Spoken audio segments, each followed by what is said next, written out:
My name is Peter Johnson. I serve as Interim Vice President for University and Public Affairs. I'm very happy to introduce the President of the University of North Dakota, Mark Kennedy.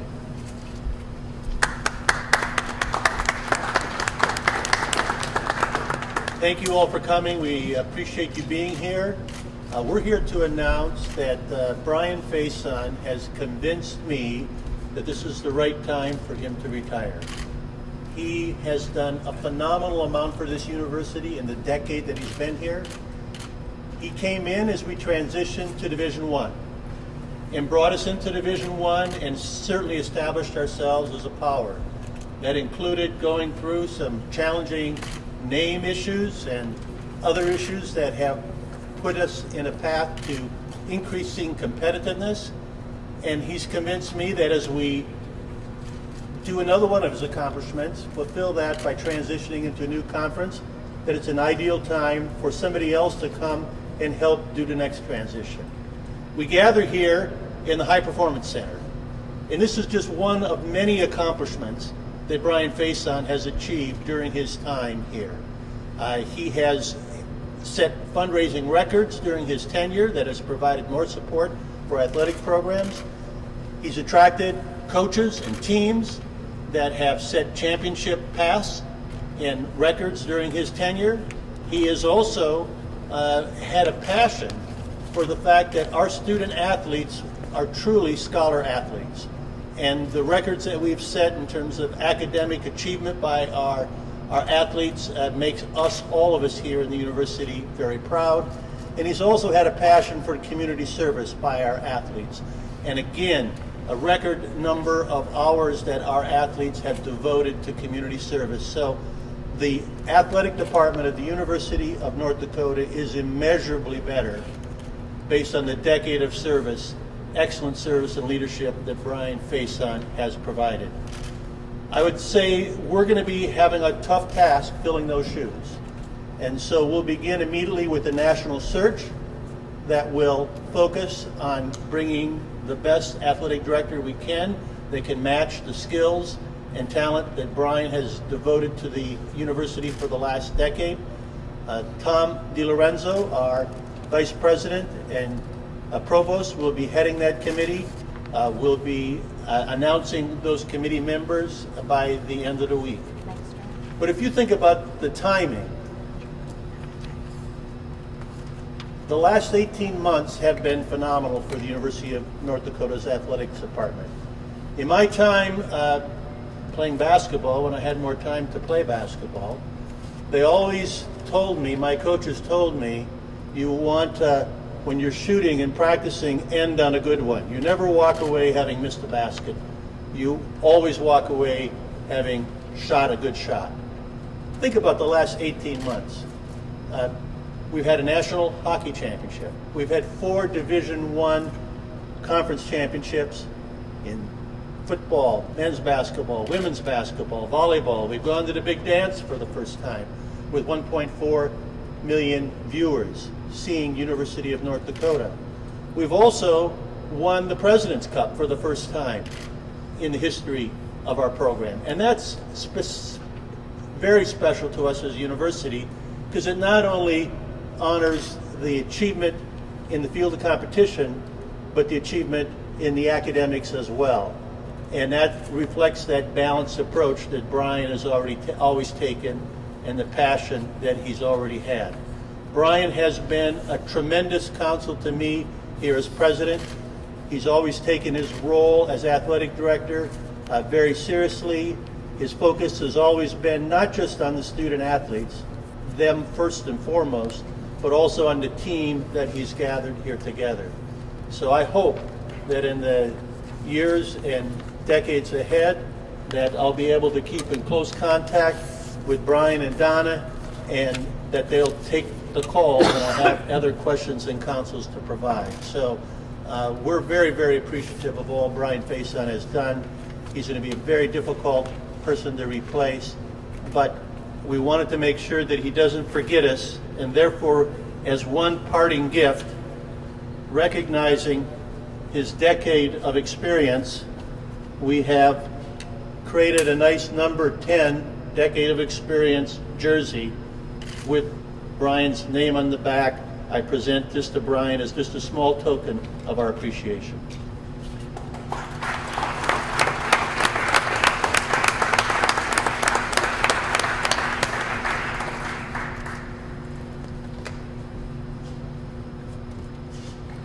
So Brad, check that eligibility. I might be able to come in and at least maybe get out on the ice. I don't know about that.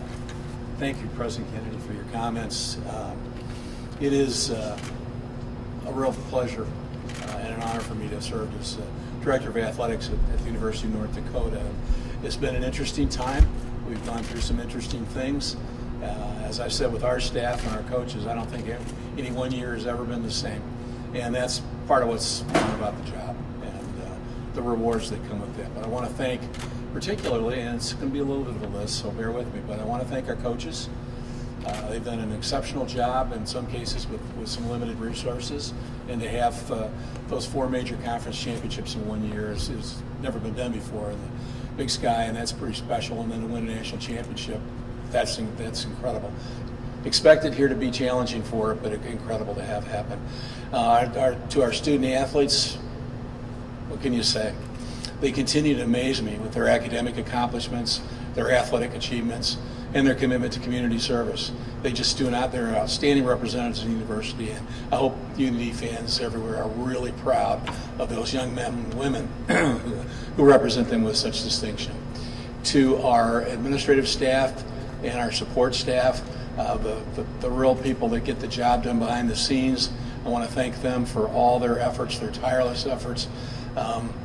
Weekends when we have 5 or 6 major sporting events and they're handling them all, and our event management is the best in the conference, and that means a lot for this institution and for our program. So my hat off to you, to our sports information staff. A great job. This has been a tough week for them because obviously there's a few things going on this weekend that they have to get ready for, but they've stepped up and done an amazing job. To our alumni and just an incredible alumni base at the University of North Dakota, and for the community, the support that we get in this community is incredible. But to our fans, combined alumni and community, if you will, I don't think there's a better loyal fan base than what we have at the University of North Dakota, and they have been just an amazing thing. Wherever you go, doesn't even really matter what sport it is, you're going to have UND fans either in a golf match, or you're going to have them at a hockey game, or you're going to have them at a volleyball match. It's really special, and they've helped make this program, I think, unique amongst many in intercollegiate sports with that great fan base. And certainly it's something that I think we all are proud of, and you'll always see the green, there's no question about that. So it's been an interesting time, and we're going to go through. Don and I have, in fact, I should do this because I never do this. I want to thank the one person who's probably been the most important in all my 800 years of whatever we've done together. But my wife, Donna. Donna, would you stand up, please?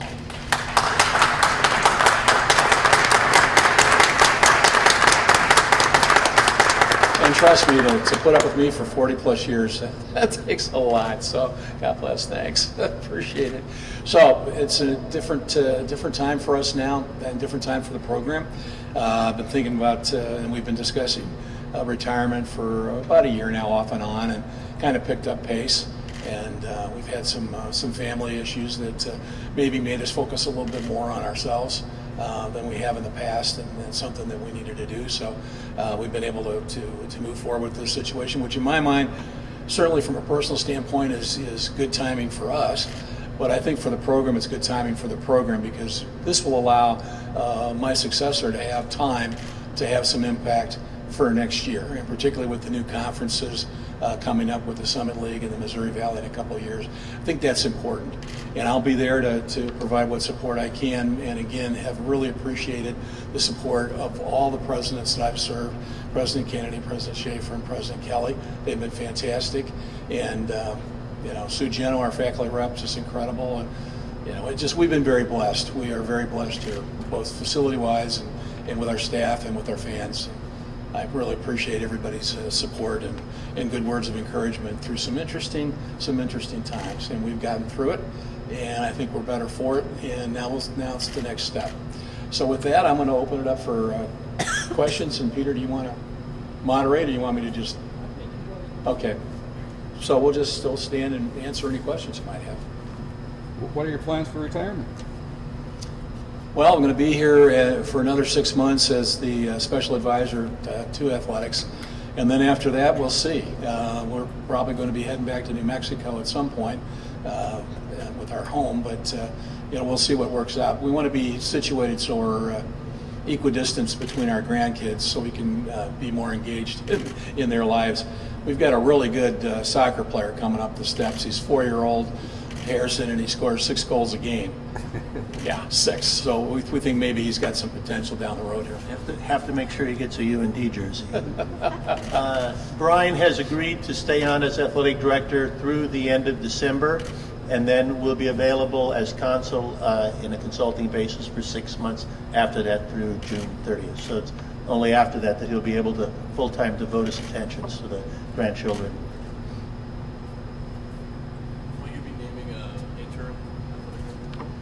We're hopeful that we're going to be able to have an athletic director in place by the time Brian steps down as athletic director on December 31st. Will you be using a search firm, or how will that kind of process play out? We do expect to be using a search firm and doing a national search, and as I said, we'll be hopeful to announce our search committee members by the end of the week.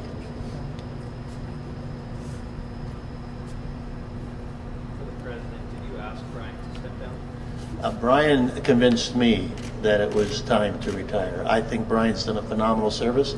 I think having him continue in that service would be a big benefit to the university.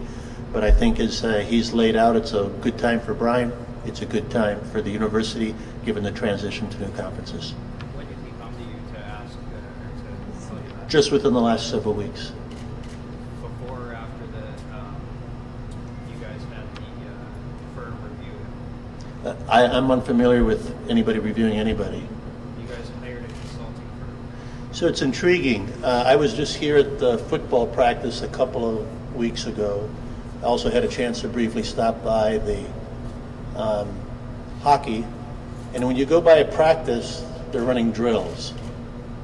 They're running drills for skill development, for making sure that they're a better team, to make sure that when they hit the field of competition that they're winning. Are they reviewing the players while they're doing that skill developments? If I asked Bubba or Brian, would they say these are reviews, or would they say these are skill development? And so Brian, being the good leader that he is, does the same thing as coaches would do with skill development. So that's an admirable trait of Brian, to make sure that his team, administratively, as well as the teams that the coaches lead, are constantly focused on being the best they can be. So did he come to you before or after the skill development event? Those were largely in tandem, because he wanted to make sure his team was set up for success. So I think we've repeatedly said that it was not a review, and people tend to ignore, if they call an apple an orange often enough, people will think it's an orange. We're a learning organization that constantly focuses on making sure we're the best we can be. So he came to you during that process and said he wanted to retire? Because it seems strange to have a skill development if he's retiring. It's a skill development. There are other players on the team that he wants to make sure are set up appropriately for the new transition moving forward, that will continue to be relying on those skills. But I'm trying to get the timeline here. Did he come to you before he had that skill development? I said they were in tandem. If you're going to leave and you want to leave your team in the best shape, you want to leave them in the best position possible. So to be clear, any feedback you received from this consulting firm has no tie to today's announcement? It does not.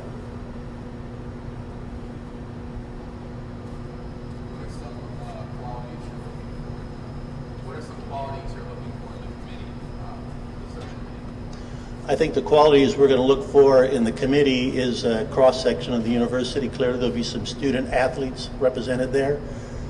Clearly, we're going to make, I don't think you're going to be seeing a whole lot of coaches on there, but the coaches will have input into the process, because if we may pick one, but you'll also have the faculty has a committee that focuses on athletics that'll be involved in that, and you'll be making sure you have some community members.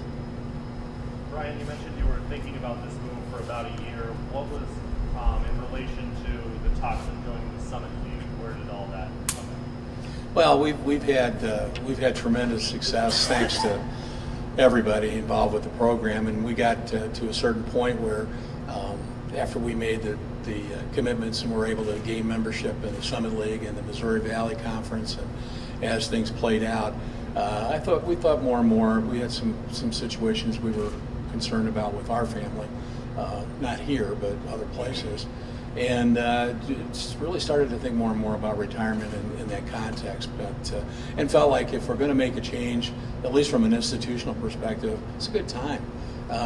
Programs are in great shape, and we know football is going to get it going. We just got to keep them out of the training room. And it's for us personally, it's a perfect situation. But I think for the institution, most importantly, it allows whoever is going to come in to have full run at the Summit and the Missouri Valley Conference. I would just also say, we forgot to mention that Brian was named FCS Athletic Director of the Year by Under Armour. And when you think about it, we are very lucky that we got this conference transition done with Brian fully engaged, because his depth of experiences and the respect that he has held in across the country, across the different sports, I think were a key part in us being able to transition to the new conferences, which I think we're all convinced are going to be better for us competitively in terms of attracting more fans into the stands with our natural allies, but also better for the student athletes themselves, having less travel time in between games. So as the timing worked out in Brian's decision making, I'm very pleased that as part of that, we got transitioned to the conferences before he decided he wanted to retire. So did that change the timing of it? Maybe sped up the process or slowed down the retirement based on when you were going to the Summit League? Well, there's no question it was a factor. We know that we're going to the Summit League next year, and I just felt the timing in terms of if we're going to have someone to come in new, it would be the best opportunity for them to have a full run at the next year, both from the Summit League perspective, but also from all the different issues that have to be addressed, whether it's setting tickets, how you're going to market, what the fundraising efforts are going to be, how you're going to roll that out. So a lot of different things come into play. Obviously, a lot of outside championships, Big Sky, national championships, but is there a moment or two in your tenure here that stick out to you most? I think it's a combination of things. Every time we've made a move in conference, it's been an incredible acknowledgement, I think, of the success of the program in garnering that opportunity. So whether it was going from the Great West to the Big Sky, or now from the Big Sky to the Summit League, I think being in a breakfast nook at the Country Inn and Suites at the Denver airport to form the new hockey conference with my counterparts in Denver and CC kind of rank up there. I've learned a lot about hosting championship trophies with all the players jumping up and down. If you notice with the Big Sky trophies, they're really cool, but they're pointed. And that's been a little bit of an issue when your players are jumping up and down on you. But that's special too. And then being afforded the opportunity to actually present the national championship trophy to the hockey team as a member of the hockey committee, that was pretty special too. So that's all been great. But I guess more than anything else, it's just watching our student athletes just do such an amazing job. I mean, in the classroom with their travel schedules, and then to do to compete as they do, programs are getting better. I mean, to me, at the end of the day, the President's Cup is probably the epitome of everything, because it's all about academic accomplishment and athletic accomplishment. So I don't think there's one thing, there's a lot of things.